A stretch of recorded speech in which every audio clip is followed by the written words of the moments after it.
જે હીરા સોલંકી બાપજી એટલે કે પરસોત્તમભાઈ સોલંકી સરકાર બરકાર ના ચાલે।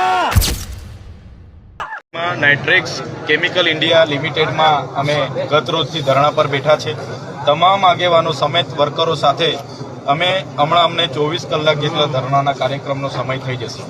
બસ વર્કરોની માંગણી એટલી છે, જ્યારે કંપનીની સ્થાપના થઈ 2011થી આ લોકોએ આ કંપનીમાં ખૂબ મહેનત કરી છે। આજે 12-13 વર્ષ સુધી આ કંપનીમાં થયા છતાં આ લોકોને કોન્ટ્રાક્ટરના જ શ્રમિકો લેબર તરીકે રાખવામાં આવ્યા છે। એમની માંગણી છે કે જે કોઈ લોકો 3 વર્ષથી વધારે સેવા કંપનીમાં આપી છે એમને કંપની એમ્પ્લોય બનાવવામાં આવે। હજુ પણ એમને ઇન્ક્રીમેન્ટ વધારો કરવામાં નથી આવ્યો, ત્યારે તમામ લોકોને જેટલી સેવા છે એ પ્રમાણે પગાર વધારો આપવામાં આવે। પીએફ અત્યાર સુધી માત્ર લેબરનું કપાતું હતું અને કંપની જમા નહોતી કરતી, ત્યારે પીએફ જેટલું લેબરનું કપાય છે એટલું કંપનીનું પણ જમા થાય અને એ લેબરને મળે। એ જ પ્રકારે મેડિકલ ક્લેમ છે, રજા પગાર છે, એ જ પ્રકારે બોનસ છે। તમામ 13 જેટલી રજૂઆતો હતી આજે કંપની સામે અમે મૂકી છે। કંપનીના જે HR મેનેજર હતા એ અમારી ચીફ ઓફિસરને અમારી સમક્ષ આવ્યા છે। એમણે કીધું અમે મેનેજમેન્ટ અને અમારી બોર્ડ ઓફ ડિરેક્ટર સાથે ચર્ચા કરીએ છીએ અને આ માંગો વિશેની જે મંજૂરી છે 11 જેટલી માંગો એમણે સ્વીકારી છે। 2 માંગોમાં એ લોકો ટાઈમ લાઈન અમને આપવાના છે, ત્યારે એ ટાઈમ લાઈનની અમે રાહ જોઈએ છીએ। જો સંતોષકારક જવાબ અમને નહીં મળશે તો અમારા ધરણા અનિશ્ચિત સમય માટે ચાલુ રહેશે અને સંતોષકારક જવાબ મળશે તો અમે આવનારા દિવસોમાં આ ધરણાને પૂર્ણાહુતિ કરીશું।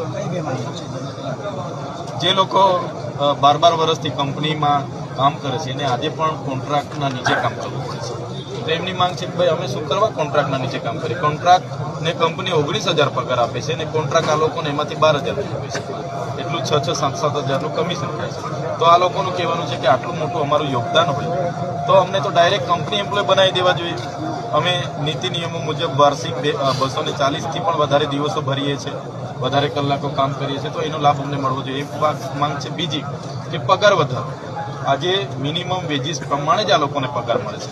12 વર્ષનો જે છે એને પણ 12,500 મળે છે અને જે 1 મહિનાથી જોડાયેલો છે એને પણ 12,500 મળે। તો જે લોકોએ 12 વર્ષથી કામ કર્યું છે એમની સિનિયોરિટી પ્રમાણે પગાર વધારો મળે એ એમની માંગણી છે। શું કહેશો સાહેબ, તમારી સમાજના ડીજે સંચાલક લોકોએ આક્ષેપો કર્યા કે કાં તો અમે ડીજે ચાલુ રાખશું અથવા દારૂ વેચશું, અને બીજા એવા આક્ષેપો કર્યા છે કે સદારામ બાપાની સોગંદ કહીને અમે કોંગ્રેસને વોટ નહીં આપી। સૌ પ્રથમ તો જે ડીજે હોય કે સમગ્ર ઠાકોર સમાજનું જે બંધારણ એ લગભગ 3-4 મહિનાથી દરેક ગામોની અંદર મિટિંગો થઈ અને આ ડીજે બંધ કરવાની જે માંગ છે એ કોઈ આગેવાનોએ નહીં પણ નીચેથી તમામ લોકોની માંગણી હતી કે આ ડીજેના માધ્યમથી જ્યાં પણ પ્રસંગ હોય ત્યાં મોડા સુધી યુવાનો યુવતીઓ અને ટેકનોલોજીના માધ્યમથી એ નાચે, સંસ્કૃતિને શોભે નહીં એવા ગીતો ગાય અને ઇલેક્ટ્રિક હોવાના કારણે એ લાંબા સમય સુધી જેટલો ટાઈમ વગાડવો હોય એટલા ટાઈમ વગાડી શકાય। એટલે એના હિસાબે જે બેન દીકરીઓ પર ખરાબ અસર પડતી હતી, ક્યાંક નાસી જવાની ઘટનાઓ આ ડીજે જવાબદાર એની અંદર છે એવું તમામ લોકોની રજૂઆત હતી અને એના કારણે જયારે 4/1/2026ના રોજ વાગડ મુકામે સમગ્ર 3 જિલ્લાનું ઠાકોર સમાજનું જે બંધારણ એ સમાજે જે નક્કી કર્યું એ 27 તાલુકા, 3 જિલ્લા અને અનેક આગેવાનો ભારતીય જનતા પાર્ટી હોય, કોંગ્રેસ હોય, આ બધાએ સાથે મળીને આ બંધારણ કર્યું હતું। અને એ ટાઈમે બંધારણ વાંચતા પહેલા મેં પોતે વાત પણ કરી હતી કે આ બંધારણ છે એ કોઈ વ્યક્તિ નહીં, સમગ્ર સમાજના તમામ પક્ષીય રાજકીય આગેવાનો અને આ તમામની સંમતિ 2 લાખથી વધારે લોકોની સહીઓ લઈને આ બંધારણ અમલમાં મૂક્યું હતું। વાત રહી ડીજે વાળાની, તો દરેક વખતે જયારે મુદ્દાઓ ચર્ચામાં આવ્યા એ ટાઈમે બધાને છૂટ આપેલી હતી કે આ બાબતમાં કોઈ મુદ્દાની અંદર કોઈને લોકોને વાંધો હોય, કોઈ આ બાબતમાં કોઈ મુદ્દામાં સુધારો કરવાનો હોય તો એ સુધારો કરવાનો હતો। એ ટાઈમે ડીજે વાળા જો ઠાકોર સમાજના હોત તો એમને આવી રજૂઆત કરી હોત તો એમની જે વાત હોત એ બંધારણમાં એ વખતે વાત મૂકવામાં આવત, પણ એ ટાઈમે કોઈ જ આ બાબતમાં 4/1/2026 પહેલા ક્યારે પણ કોઈ ડીજે વાળાએ કે કોઈએ વાત કરી નથી। વાત રહી ડીજે વાળાનો વિરુદ્ધ, તો આ જે બંધારણ છે એ માત્ર ઠાકોર સમાજ કર્યું છે. ગઈકાલે દરબાર સમાજે કર્યું, હવે બીજા સમાજો કરશે. એટલે એનો અર્થ એ થયો કે તમામ સમાજ જયારે આ ડીજે ઉપર પ્રતિબંધ મૂકવા માંગતા હોય તો એનો અર્થ સીધો એ થાય કે આ ડીજે એક માંગલિક પ્રસંગોની અંદર મનોરંજન સાથે નુકસાન છે એવું તમામ સમાજોના આગેવાનો, બુદ્ધિજીવી લોકો આ બાબત સ્વીકારે છે. અને સ્વીકારે છે એટલા માટે કરીને ગઈકાલે અમને સમાચાર મળ્યા કે ડીજે વાળાએ બધાએ મીટિંગ કરી. નમસ્કાર ગુજરાત. બગદાણા કેસની અંદર માયાભાઈ આહિરના સુપુત્ર જયરાજ આતાની ધરપકડ કરવામાં આવી છે. જયરાજભાઈ આહિરની ધરપકડ કરવામાં આવી છે. એસઆઈટીની ટીમે બહુ મોટી કાર્યવાહી કરી છે. તો આ ઉપરથી મને યાદ આવ્યું કે ગુજરાતમાં 7-8 કાંડ એવાય છે કે જેના પીડિતોએ ફરિયાદ કરી હોય અને ફરિયાદીને કોઈ પ્રકારની કઈ કાર્યવાહી જ ન બતાવવામાં આવી ને આરોપી છે એ મોટા નેતાઓના, મુખ્યમંત્રીના, મંત્રીના, કેબિનેટ મંત્રી બધાના પીઠબળ લઈને વ્યવસ્થિત અત્યારે ગુજરાતની અંદર ઘૂમી રહ્યા છે. તો માયાભાઈ આહિરના છોકરા ઉપર આટલી મોટી શું કહેવાય કાર્યવાહી કરવામાં આવી, તો શું ગુજરાત પોલીસ આની ઉપર કાર્યવાહી કરશે? તો માયાભાઈ આ તો હું કોઈ જયરાજભાઈ ના સમર્થનમાં કોઈ બોલ્યું નથી. તો આહિર સમાજ ગુજરાત ઉપર ઘણો એવો બધો શું કેવાય સિંહ ફાળો છે. તો આપણે મને તો હું તો બધું જોતો હોય કે કેનું ત્રાજવું ભારી છે, કોને કેટલા ગુના કર્યા, ઈ ગુનાની અંદર કેના ઓછા છે, કોને કેટલા ગરીબોને કવરાવ્યા, કોને વધારે અમીરોને કવરાવ્યા, આ ત્રાજવું હું જોખવાળો માણસ છું. સમજી ગયા? એટલે બધા આહીરો એવાય ન હોય ને બધા કોળી સમાજના એવા ન હોય ને બધા પટેલ સમાજના એવા ન હોય. બરોબર છે ને? એટલે જો જયરાજ આતા ઉપર કાર્યવાહી થઈ તો હું જેના નામ આપું, હું જેના પ્રૂફ આપું એની ઉપર કાર્યવાહી કરશે ને. નકર તમ તારે સમાજ બેઠો છે, કોઈ ઉપાધિ કરતા નહીં, કોઈ કઈ કાર્યક્રમ કરતા નહીં. જોવું છે આહિર સમાજના કોઈ જયરાજ આતાના સમર્થનમાં બોલે છે, નકર પછી બન્ની ગજેરા છે. બરાબર ને? હા, જયરાજ આતાની જેલ એન્ટ્રી માંથી બહાર આવે ત્યાં સુધી આપણે એપિસોડો બતાવશું અને ગુજરાત પોલીસને નમ્ર વિનંતી કરશું ને સરકારશ્રીને નમ્ર વિનંતી કરશું કે જયરાજ આતા ઉપર જો આટલી કાર્યવાહી થઈ તો આની ઉપર કાર્યવાહી થવી જોઈએ. હું વિરોધી નથી કે ભાઈ હું કામ કાર્યવાહી કરવાની જ હોય. ગણેશ ગોંડલ ની કેમ કાર્યવાહી કરી, રાજદીપસિંહ રીબડાની કેમ કાર્યવાહી કરી, જયરાજ આતાની કરી, એનોય વાંધો નથી. પણ હું તમને નામ આપીશ અને જો એની કાર્યવાહી ન થાય તો કઈ વાંધો નહીં. હું ને મારી માતા સૈયદ 7 પેઢી સુધી કાર્યવાહી એના મનમાં ઘૂમે તો જ. હા, એટલે ઉપાધિ કરતા નહીં.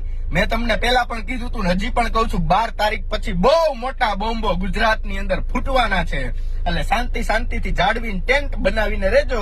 તમે કદાચ 3-4 જોઈ લીધા હશે ને હજી તમારે ઘણા ભૂકંપો જોવાના ચાલુ જ રહેશે. તાલુકા જિલ્લા પંચાયતની ચૂંટણી આવે ત્યાં સુધીમાં. એટલે નમ્ર અપીલ કાળિયા ઠાકરને કે હે મારા બાપ, કોક મોકલ, કોક આવે એટલે પાછળ તમ તારે બની ગજેરા બેઠો હોય. જય સરદાર. પુનિતભાઈ એમ કીધું માયાભાઈને ફોન કરીને કે એ મેનેજિંગ ટ્રસ્ટી નથી, ખાલી સિમ્પલ ટ્રસ્ટી છે એમ. માયાભાઈએ કીધું કે ઓકે. એટલે એને એની ભૂલ સુધારવાના નામનો એક વિડીયો જાહેર કર્યો માયાભાઈ આહિરે કે ભાઈ મારાથી ભૂલથી બોલાઈ ગયું, મેનેજિંગ ટ્રસ્ટી નથી, મારું કોઈએ ધ્યાન દોર્યું છે તો ટ્રસ્ટી હશે એમ. એટલે આમ જુઓ તો ત્યાં વાત તો ખતમ થવી જોઈએ, પણ પાછું ત્યાંથી સળગ્યું. અને આ કોઈને ખબર નથી. તમારી ચેનલ થકી કદાચિત બધાને ખબર પડશે કે વાસ્તવિકતા શું છે. વાસ્તવિકતા એ છે કે ભાઈ મેનેજિંગ ટ્રસ્ટી હોય કે ન હોય, નવનીતભાઈ ને શું વાંધો, એ કોઈ પ્રશ્ન પૂછતું નથી. ભાઈ નવનીતભાઈ ને શું વાંધો, ધારો કે એ ગમે હોય, એમાં શું લેવા દે, પણ વાંધો છે એનું કારણ કહો. નવનીતભાઈ બાલદિયા જે છે એ જે તે સમયે સરપંચ હતા, પણ એને 3 સંતાન હોવાને કારણે ઓલી જે સરકારે નવી નીતિ બનાવી એટલે એ સરપંચ રહી ન શકે, એટલે એના ભાભીને સરપંચ બનાવ્યો. પણ લગભગ મોટા ભાગનો વહીવટ નવનીતભાઈ કરે છે એવું આખું બગદાણા માને છે ને કહે છે. એ બધું ઠીક, પણ બગદાણા મંદિરે જવા તરફ બંને બાજુ જે રોડ છે એમાં જેટલા સ્ટોલ છે ખાણી પીણી થી માંડીને રમકડા સુધીના, એ બધા સ્ટોલ કોળી સમાજના છે મોટા ભાગના. અચ્છા. હા, અને ભાઈ જે યોગેશભાઈ છે સાગર, ધારાસભ્ય શ્રી અને કહેવાતા ટ્રસ્ટી વગેરે, એને ભૂતકાળમાં આ સ્ટોલ બધા હટાવવાનો પ્રયાસ કર્યો હશે, એના કારણે નવનીતભાઈ અને આ ટ્રસ્ટી વચ્ચે ડખો છે. જે હીરા સોલંકી બાપજી એટલે કે પરસોત્તમભાઈ સોલંકી સરકાર બરકાર ના ચાલે, ભાવનગર ની અંદર સરકાર ના ચાલે, બાપજી નો હુકમ ચાલે. ચાલે ને મિત્રો? જો પીએમ ને અહીંયા ભાવનગર મળવા આવતું હોય, મોટાભાઈ પરસોત્તમભાઈ સોલંકી અને ખ્યાલ આવ્યો કે ભાઈ આવો બનાવ બન્યો છે, મુખ્યમંત્રી સાહેબ પાસે ગયા, એક આવેદન પત્ર આપ્યું, કુંવરજીભાઈ બાવળિયા આવ્યા, ધારાસભ્યો બધા એકત્રિત થયા. મિત્રો, આ એક પ્રશ્ન બાબતે ક્યારેય આટલા બધા ધારાસભ્ય અને આ મંત્રીઓ ક્યારેય ભેગા નતા થયા ને પહેલી વાર ભેગો થયો, એ બી બહુ મોટી વાત છે. મેં આજે આ સોશિયલ મીડિયા અને ટીવીના માધ્યમથી આદરણીય મુખ્યમંત્રી સાહેબનો અમે આભાર માન્યો. ડેડિયાપાડા આવ્યા, એમને ભાજપના નેતાઓને લાગ્યું કે નરેન્દ્રભાઈ મોદીને ડેડિયાપાડા લાવીશું તો આ ચૈતર વસાવો ઠંડો પડી જશે અને 500 કરોડ રૂપિયા આપણા વાપરી કાઢ્યા એ લોકોએ આ પ્રોગ્રામમાં. પણ ચૈતર વસાવો ઠંડો નથી પડ્યો, તમારા બધાના સહકારથી નેત્રંગમાં એ લોકોને આપણે છોતરા કાઢી નાખ્યા. જે નેત્રંગમાં કાર્યક્રમ થયો, ભાજપના સાંસદો, ભાજપના ધારાસભ્યો, એ બધાની હાલત એવી થઈ છે કે રાતે ઉઠીને બી મારું નામ લઈને 2 ગ્લાસ પાણી પીને ઊંઘવું પડે છે.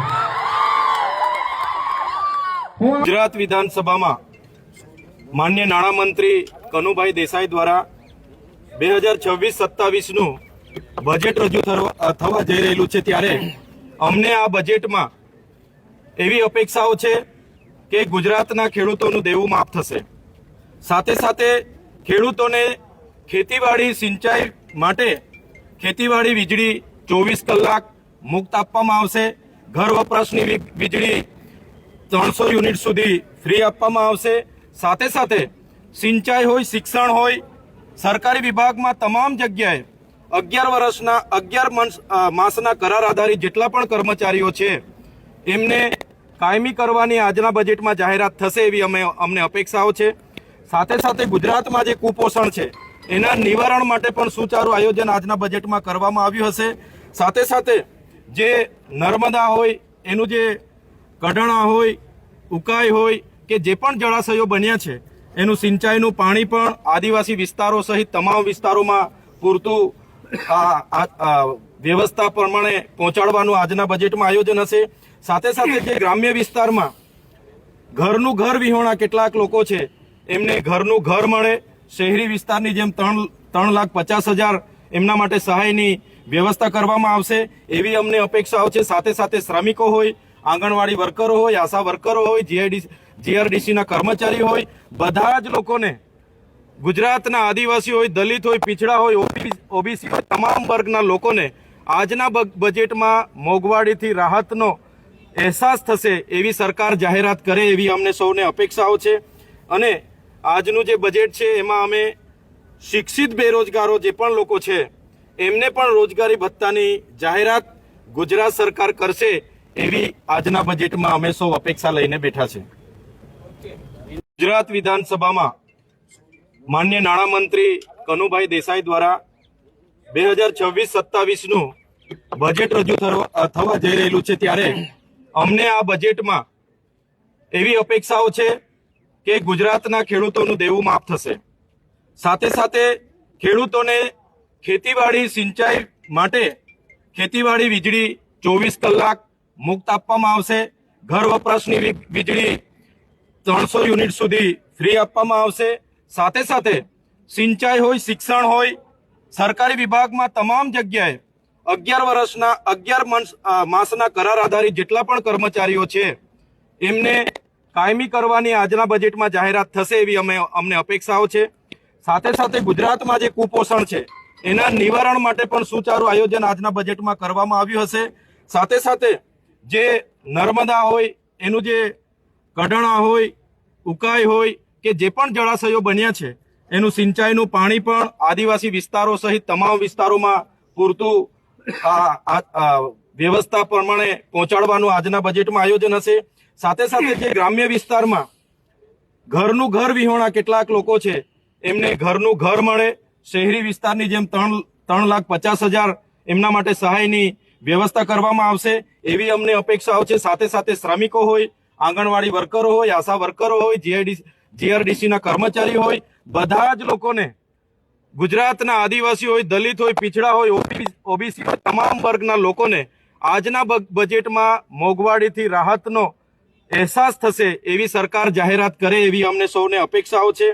અને આજનું જે બજેટ છે એમાં અમે શિક્ષિત બેરોજગારો જે પણ લોકો છે એમને પણ રોજગારી ભત્તાની જાહેરાત ગુજરાત સરકાર કરશે એવી આજના બજેટમાં અમે સૌ અપેક્ષા લઈને બેઠા છે. ભાવનગર જિલ્લાના સિંહોર તાલુકાના પીપળિયા નળ ગામની છે.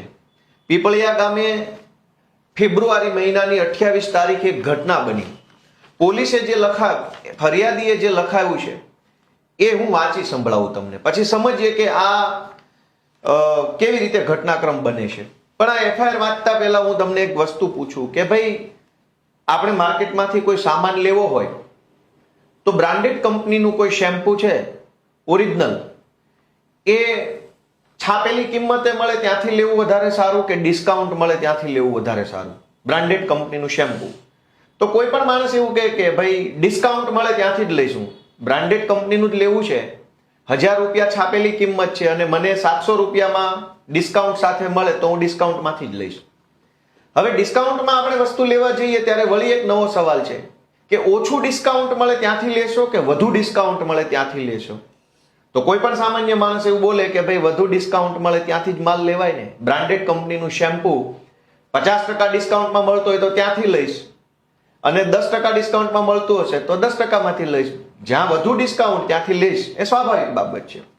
ગુજરાતમાં ભાજપની સરકાર, ભાજપના નેતાઓ અને ભાજપની સાથે મળેલા કેટલાક ગળામાં પટ્ટો પહેરેલા પોલીસના અધિકારીઓ આ ત્રણેય ભેગા મળી અને ગુજરાતની તમામ ઘટનાઓમાં આરોપીઓને ડિસ્કાઉન્ટ આપે છે.